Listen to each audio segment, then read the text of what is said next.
রাজ্যসভায় ঐক্যবদ্ধ বিরোধীদের হারাতে মোক্ষম চাল বিজেপির।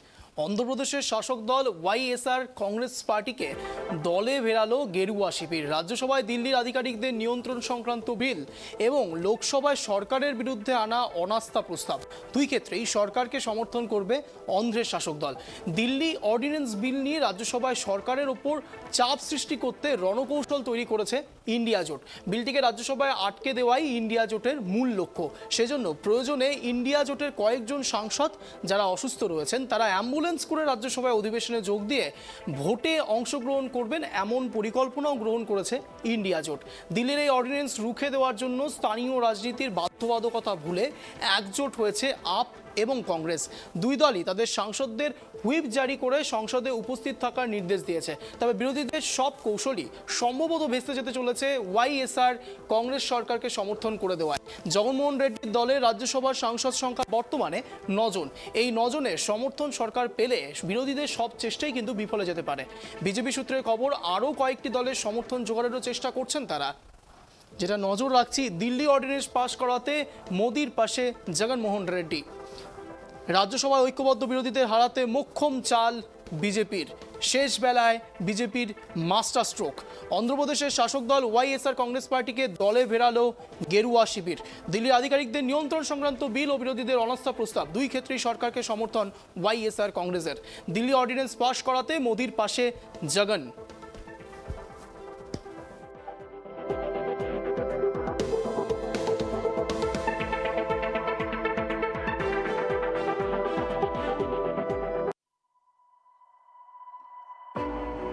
রাজ্যসভা সদস্যদের তালিকা, অরুণাচল প্রদেশে 1, যেখানে বিজেপি সেরা 1, আসাম 7, বিজেপি যেখানে 4, ইউডিপিএল 1, এজিপি 1, এজিএম 1, বিহারের সংখ্যা 16, RJD 6, JD 5, BJP 4, INC 1, Chhattisgarh 5, যেখানে ইন্ডিয়ান ন্যাশনাল কংগ্রেস 4, বিজেপি একটি মাত্র, গোয়ায় 1, বিজেপি সম্পূর্ণ জায়গা বেষ্টন করে রয়েছে। গুজরাটের দিকে নজর রাখি, গুজরাটে 11, বিজেপি যেখানে 8, আইএনসি 3টি, হরিয়ানায় 5, বিজেপি 3, আইএনসি 1, স্বাধীন 1, হিমাচল প্রদেশে 3, যেখানে বিজেপি সর্বেসেরা 3, ঝাড়খণ্ডের দিকে নজর রাখছি 6, বিজেপি 3, জেএমএম 2, আইএনসি একটি মাত্র, কর্ণাটক 12, যেখানে BJP 6, INC 5, JD 1, Kerala 9, CPIM 4, CPI 2, INC 1, কেসি 1, আইএএমএল 1, Madhya Pradesh 11, BJP 8, INC 3, Maharashtra 19, BJP 8, NCP 4, SS 3, বাকি আরও রয়েছে। মণিপুরের দিকে যদি নজর রাখি তাহলে 1, বিজেপি সম্পূর্ণ 1, যে মণিপুর নিয়ে এত কথা হচ্ছে। মেঘালয় 1, এনপিপি 1, মিজোরাম 1, এমএনএফ 1, যেখানে বিজেপি নেই, নাগাল্যান্ড 1, বিজেপি 1। রাজ্যভিত্তিক রাজ্যসভার সদস্যদের তালিকা আপনাদের সামনে তুলে ধরছি, যেখানে ওড়িশায় 10, বিজেডি 9, বিজেপি 1, পাঞ্জাব 7, আপ যেখানে 7 রয়েছে, এখন আমরা জানি পাঞ্জাবে আপের সরকার চলছে। রাজস্থান 10, আইএনসি 6, বিজেপি 4, সিকিমে একটি মাত্র, সেখানে SDF 1, Tamil Nadu 18, DMK 10, TMC 1, INC 1, PMK 1, Telangana 7, BRS 7টি মাত্র,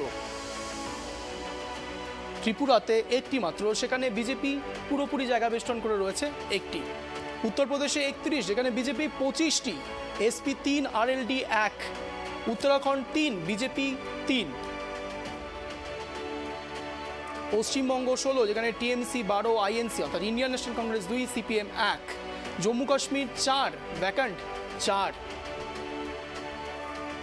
দিল্লিতে 3, যেখানে আপ জায়গা বেষ্টন করে রয়েছে 3, যাকে নিয়ে এত তরজা। দিল্লি অর্ডিন্যান্স জারি কি হবে সেটার দিকে নজর থাকবে। পুদুচেরিতে 1, BJP 1, Andhra Pradesh 11, YS RCP 9, BJP 1, TDP 1, Arunachal প্রদেশে 1, বিজেপি 1।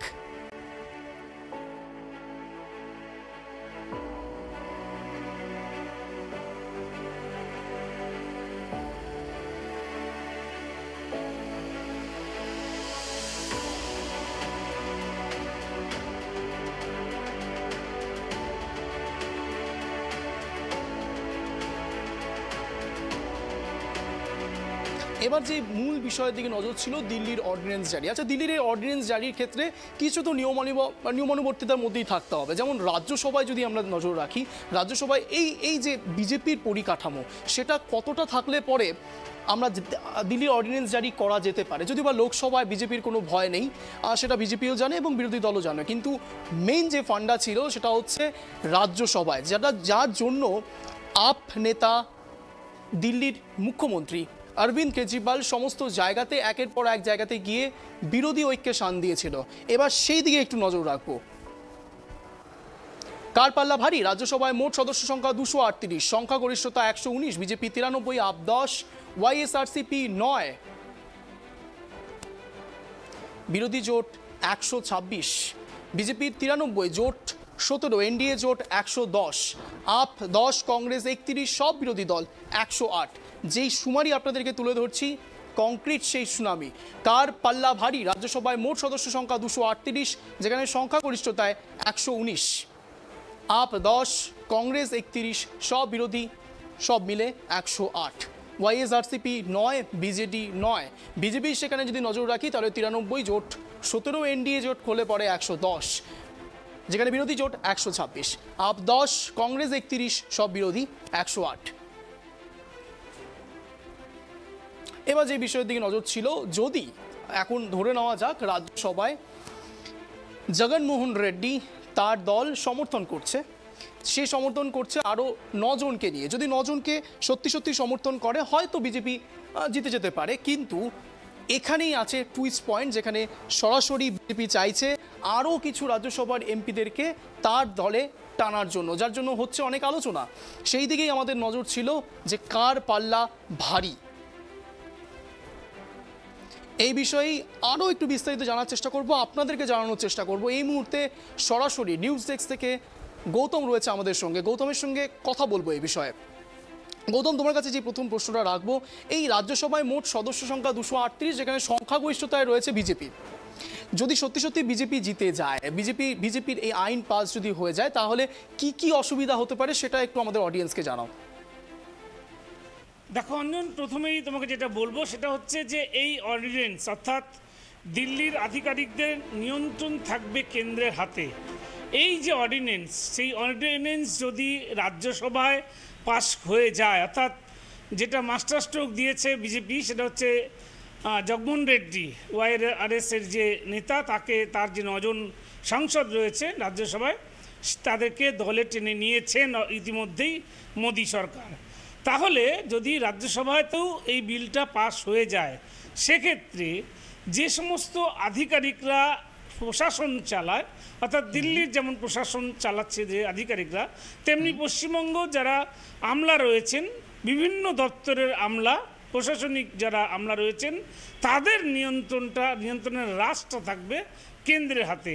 যেভাবে প্রত্যেকটা রাজ্য সরকার তাদের হয়ে প্রশাসন যে আমলারা রয়েছেন তারা সেই কাজটা করেন মূলত। কিন্তু যদি এই বিলটা পাস হয়ে যায়, তাহলে সেক্ষেত্রে প্রত্যেকটা রাজ্যে কিন্তু একটা তুমি বলতে পারো চরম অসুবিধার সম্মুখীন হতে হবে প্রত্যেকটা রাজ্যের প্রশাসনকে বলতে তাদের সরকারকে। এই মুহূর্তে দেখো গোটা দেশে 15টি রাজ্যে বিজেপি ক্ষমতায় নেই, অর্থাৎ 15টি রাজ্যে বিরোধীরা রয়েছে। যেমন ধরো দিল্লি বা পশ্চিমবঙ্গ, কর্ণাটক, এই সমস্ত রাজ্যগুলো, যেগুলো 15টি রাজ্য, পাঞ্জাবও, প্রত্যেকটা 15টি রাজ্যে বিরোধী দল শাসন করছে। সেক্ষেত্রে যদি এই প্রশাসনিক আধিকারিক, আমি বলছি প্রশাসনিক আধিকারিক বলতে মূলত যেটা দেখো, মূলত যে আধিকারিকগুলো, যেমন ধরো যে রাজ্য সচিব, রাজ্যের মুখ্য সচিব বা রাজ্যের স্বরাষ্ট্র সচিব বা রাজ্যের যে যুগ্ম সচিব যারা কাজ করেন মূলত ক্যাপিটালে বসে, যেমন ধরো পশ্চিমবঙ্গের রাজধানী কলকাতায় বসে যে সমস্ত দপ্তর যারা কাজ করেন প্রশাসনিক লেভেলের আধিকারিকরা, শীর্ষকর্তারা, সেরকম প্রত্যেকটা স্টেটেরই তাদের ক্যাপিটালে যে সমস্ত প্রশাসনিক আধিকারিকরা রয়েছেন, চিফ সেক্রেটারি, জয়েন্ট সেক্রেটারি থেকে শুরু করে, তারা যেভাবে কাজটা চালান মুখ্যমন্ত্রীর নির্দেশে বা মুখ্যমন্ত্রীর সাথে আলোচনা সাপেক্ষে তারা সরকারটা চালায়। এক্ষেত্রে যদি কেন্দ্রের হস্তক্ষেপ হয়ে যায়, অর্থাৎ কেন্দ্র যদি সেই হস্তক্ষেপে চলে আসে, যে বিলটা আজকে মেন বিলটা নিয়ে সমস্যা চলছে, তাহলে কেন্দ্র কিন্তু সরাসরি খবরদারি করবে প্রতিটা রাজ্যের উপরে। একেবারে এই কথাতেই বলছি অঞ্জন, যে কেন্দ্র সরাসরি খবরদারি করবে প্রতিটি রাজ্যের উপরে, সে তার দলেই থাকুক বা তার বিরোধী দলই থাকুক। কেননা ধরো কোনো একটা, আমি যদি উদাহরণস্বরূপ যদি বলি যে পশ্চিমবঙ্গে এই মুহূর্তে যে সমস্ত জনমুখী প্রকল্পগুলো চলছে, সেই সমস্ত জনমুখী প্রকল্পগুলোর থেকে প্রচুর মানুষ উপভোক্তা প্রচুর সুবিধা পাচ্ছেন, কিন্তু সেই সমস্ত কাজটা কিন্তু মুখ্যমন্ত্রী তো একা নিজে করছেন না, সেটা করছেন সমস্ত প্রশাসনিক আমলারা, অর্থাৎ স্বরাষ্ট্র সচিব, মুখ্য সচিব বা বিভিন্ন দপ্তরে যারা সচিব রয়েছেন, রাজ্য পর্যায়ের সচিব, প্রিন্সিপাল সেক্রেটারি, একটা পরিকাঠামো তৈরি হয়। এই যে প্রিন্সিপাল সেক্রেটারি থেকে শুরু করে সচিব পর্যায়ের যারা অফিসার রয়েছেন, তাদের রাশ যদি কেন্দ্রের হাতে চলে যায়, কেন্দ্র যেভাবে বলবে সেই সমস্ত অফিসাররা কিন্তু সেই নির্দেশ মতোই কাজ করতে বাধ্য হবেন। সেক্ষেত্রে রাজ্যের যে প্রকল্পগুলো আছে, বিভিন্ন রাজ্যে তাদের নিজস্ব প্রকল্প রয়েছে, সেই প্রকল্প রূপায়ণ করতে কিন্তু বাধার সম্মুখীন হতে হবে এবং সেখানে কিন্তু রাজনৈতিক একটা স্বার্থ চরিতার্থ হবে কেন্দ্রের ক্ষেত্রে।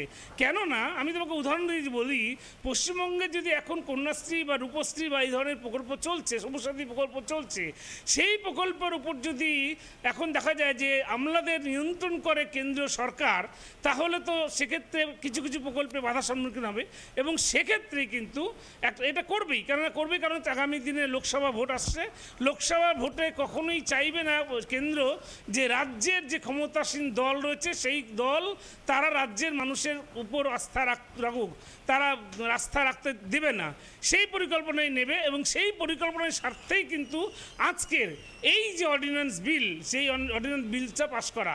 এবং এটা কিন্তু বিরোধীরা শক্তিশালী ছিল এবং তুমি জানো ইন্ডিয়া যে জোট, সেই জোট শক্তিশালী হয়েছিল এবং এটা কিন্তু পাশ করা একেবারেই সম্ভব ছিল না।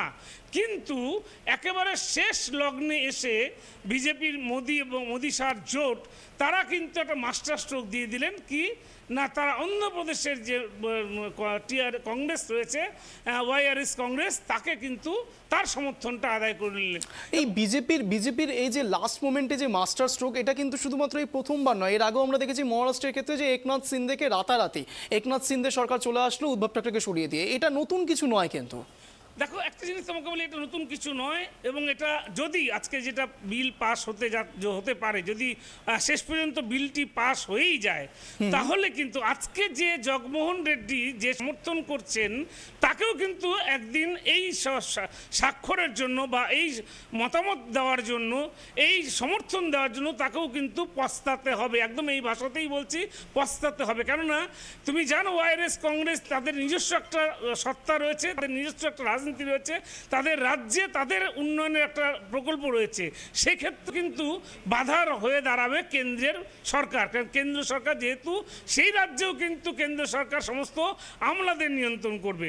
তাহলে আজকে জগমোহন রেড্ডি যেটা বুঝতে পারলেন না, যেটার ইতিমধ্যে আপ নেতা কেজরিওয়াল বুঝে গিয়েছেন বা মমতা বন্দ্যোপাধ্যায় বুঝেছেন বা ইন্ডিয়া জোটের সমস্ত শরিকরাই বুঝে গেছে, সেটা কিন্তু জগমোহন রেড্ডি বুঝতে পারলেন না। সম্মোহিত হয়ে গেলেন মোদি সরকারের উপর, মোদির উপরে, এবং তিনি 9 জনের দল নিয়ে সমর্থন দিয়ে দিচ্ছেন। স্বাভাবিকভাবেই আমরা ধরে নিচ্ছি যে এই বিল শেষ পর্যন্ত পাস হয়ে যাবে। এবং শুধু তাই না, জগমোহন রেড্ডি কিন্তু অনাস্থা ভোটের যে ব্যাপারটা সেটাতেও কিন্তু মোদির পক্ষেই সায় দিয়েছেন, অর্থাৎ সেখানেও তিনি কিন্তু মোদিকেই সমর্থন করছেন। মূলত এই অনাস্থা থেকে একটা প্রশ্ন আমার মাথায় আসছে, গৌতম তুমি এই বিষয়টা একটু ব্যাখ্যা করো অডিয়েন্সদেরকে, যে যদি অনাস্থার প্রস্তাবটা আসে তাহলে বিজেপির জন্য কি ভরাডুবি হতে পারে? দেখো অঞ্জন, অনাস্থা এটা একটা মানে ইন্ডিয়া প্ল্যাটফর্ম হওয়ার পরে, জোট হওয়ার পরে, এটা একটা হচ্ছে সবচেয়ে বড় পদক্ষেপ আজকেই কিন্তু ইন্ডিয়ার পক্ষ থেকে সংসদ ভবনের বাইরে বিক্ষোভ চলছে, কালো পোশাক পরে আমরা দেখতে পাচ্ছি ইন্ডিয়ার ব্যানারে। এবার ইন্ডিয়ার ব্যানারেই কিন্তু কংগ্রেস, মূলত কংগ্রেস এটাকে অনাস্থা প্রস্তাব দিয়েছে। এবার যেটা হচ্ছে বিষয়, এই আজকে জগমোহন রেড্ডি হয়তো এইটা করলেন, যে সমর্থন করলেন, উনি সায় দিয়েছেন, কিন্তু অনাস্থা প্রস্তাবে যদি বিজেপির বিপক্ষে যে সমস্ত এনডিএ জোটরা রয়েছে বা বিজেপির কিছু নেতা রয়েছে যারা কিন্তু গোষ্ঠী কন্দলে জর্জরিত কেন্দ্রেও, তারাও যদি গোপনে আর অনাস্থা ভোটে বিপক্ষে ভোট দিয়ে দেয়, ইন্ডিয়ার পক্ষে ভোট দিয়ে দেয়, জোটের পক্ষে ভোট দিয়ে দেয়, তাহলে কিন্তু মোদিকে অবশ্যই পদত্যাগ করতে হবে। এই একটা যেমন ভয় রয়েছে, তেমনি পাশাপাশি যেমন রয়েছে, যদি সেটাও নাও হয়, যদি দেখা যায় একেবারে হাড্ডাহাড্ডির লড়াই হয়ে আস্থা ভোটে জয়ী হলো মোদি সরকার, তাহলেও কিন্তু আগামী লোকসভা নির্বাচন কিন্তু আর মাত্র কয়েকটা মাসের অপেক্ষা, এবং এটা পরিষ্কার হয়ে যাবে দেশবাসীর কাছে এবং দেশের রাজনৈতিক মহলের কাছে, মোদি অর্থাৎ বিজেপি কিন্তু তার জনপ্রিয়তা হারিয়ে ফেলেছে, এবং জনপ্রিয়তা হারাচ্ছে বলেই কিন্তু আমরা দেখতে পেলাম এতদিন বাদে, প্রায় 4.5 বছর বাদে মোদির মুখে শোনা গিয়েছিল এনডিএ জোটের কথা। এতদিন কিন্তু একাই বিজেপি এবং আমিত্ববোধ ছিল মোদির কথা, আমি করেছি, আমরাই করেছি, মূলত একটা অহংকার এবং ঔদ্ধত্য প্রকাশ পেয়েছিল। কিন্তু এই মাত্র কদিন আগে যখন ইন্ডিয়া আত্মপ্রকাশ করলো, এবং ইন্ডিয়া আত্মপ্রকাশ করার পরেই কিন্তু মোদির মুখে এনডিএ জোটের কথা শোনা যাচ্ছে, এবং তড়িঘড়ি তিনি এনডিএর একটা বৈঠকও করে ফেলেছিলেন। একটা জিনিস তোমাকে বলি, লোকসভা ভোট যত এগিয়ে আসছে, ইন্ডিয়া অর্থাৎ বিরোধী জোট তত শক্তিশালী হচ্ছে, এবং এই যে কংগ্রেসের অনাস্থা প্রস্তাবনা, এটা কিন্তু একটা বাড়তি অক্সিজেন যোগাবে বিরোধী ঐক্যকে। অঞ্জন, সব থেকে বড় মাইলস্টোন হয়তো ক্রিয়েট করছে মণিপুর ইস্যু, কি বলবে? একেবারেই মণিপুর ইস্যু তো একটা জ্বলন্ত ইস্যু, এবং বিজেপি সরকারকে, অর্থাৎ কেন্দ্রের বিজেপি সরকার, এবং যেটা তারা বারবার বলে যে ডবল ইঞ্জিনের সরকার গড়ে তুলুন, তাহলে উন্নয়ন হবে, সব কিছুই হবে। কিন্তু দেখা গেছে যে সমস্ত জায়গায় ডবল ইঞ্জিনের সরকার রয়েছে, এই পর্যন্ত রয়েছে, সেখানে উন্নয়নের ছোঁয়া তো হয়নি, বরঞ্চ সেখানে নারী নির্যাতন, সন্ত্রাস এবং অনুন্নয়ন, কোনো রকম উন্নয়ন হয়নি। এটাই দেখা গেছে ডবল ইঞ্জিন সরকারের, যার জ্বলন্ত দৃষ্টান্ত মণিপুর। আজকে 80 দিন ধরে প্রায় যেখানে অশান্ত হয়ে রয়েছে, যেখানে 200 জন লোক মারা গিয়েছে, যেখানে বহু মানুষ ঘর ছাড়া, যেখানে কোনো অফিস আদালত দোকানপাট কোনো বাজার খুলছে না, অর্থনীতি একেবারে তলানিতে ঠেকে গিয়েছে মণিপুরের।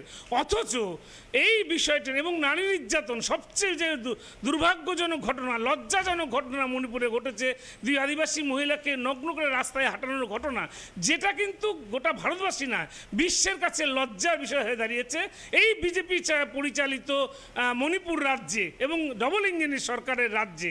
সেক্ষেত্রে এই ইস্যুটা কিন্তু আগামী লোকসভা নির্বাচন পর্যন্ত জিইয়ে রাখতে চাচ্ছে বিরোধী জোট, এবং মানুষের কাছে কিন্তু বারবার মণিপুর ইস্যু, তুমি জানো এই নিয়ে মণিপুর ইস্যু নিয়ে কিন্তু শুধু পশ্চিমবঙ্গ নয়, গোটা দেশে কিন্তু নারী বাইরেও চলে গেছে, প্রবাসীরাও এই বিষয় নিয়ে আন্দোলন করছে, প্রবাসীরাও এই নিয়ে আন্দোলন শুরু করছে, এবং গোটা দেশ জুড়ে কিন্তু মহিলারা, সেটা সব অরাজনৈতিক দলের থেকেও কিন্তু মহিলারা, তারা কিন্তু আন্দোলন সংগঠিত করছেন এই মণিপুর ইস্যুকে নিয়ে। অতএব এই মণিপুর ইস্যু কিন্তু, এই ডবল ইঞ্জিন সরকারের এই মণিপুর ইস্যু কিন্তু কমপ্লিট ফেলিয়ার, এবং যা কিন্তু বিজেপির কাছে আগামী লোকসভা ভোটে চরম অশনি সংকেত। অঞ্জন, একদম ধন্যবাদ গৌতম এতক্ষণ পর্যন্ত আমাদের সঙ্গে থাকার জন্য। মূলত যে বিষয়টির দিকে কেন্দ্র করে কথা বললেন গৌতম, যে এই যে এনডিএ জোট এবং ইন্ডিয়া জোট, এই যে জোটের যে প্রেক্ষাপট চলছে, মূলত সবাই কিন্তু মূলত বিরোধী দল, অর্থাৎ বিরোধী দলরা যে ঐক্যবদ্ধ হতে চাইছে, তাদের মূল বিষয় একটি, অনাস্থা প্রস্তাবনা, অর্থাৎ মোদির বিরুদ্ধে মোদি যে অপশাসন চালাচ্ছে, যেমন আমরা উদাহরণ দেখলাম মণিপুরের ক্ষেত্রে, সেই মণিপুর ইতিমধ্যেই কিন্তু এখন রাজনৈতিক মহলের এবং রাজনৈতিকভাবে একটি তুঙ্গে পরিস্থিতিতে হয়ে আছে। একদম প্রথম জায়গা যদি তৈরি করা হয়, যেগুলো মণিপুর সেই জায়গাটা তৈরি করছে, এবং তারপরে অনাস্থা, এবং তারপরে দিল্লি অর্ডিন্যান্স, যাবতীয় বিষয় নিয়ে জর্জরিত আপাতত সংসদ, সেই সংসদের দিকেই আমাদের নজর ছিল, এবং পরবর্তীকালে আমরা দেখব জনতা জনার্দনই শেষ কথা বলছে নাকি কোনো মাস্টার স্ট্রোক?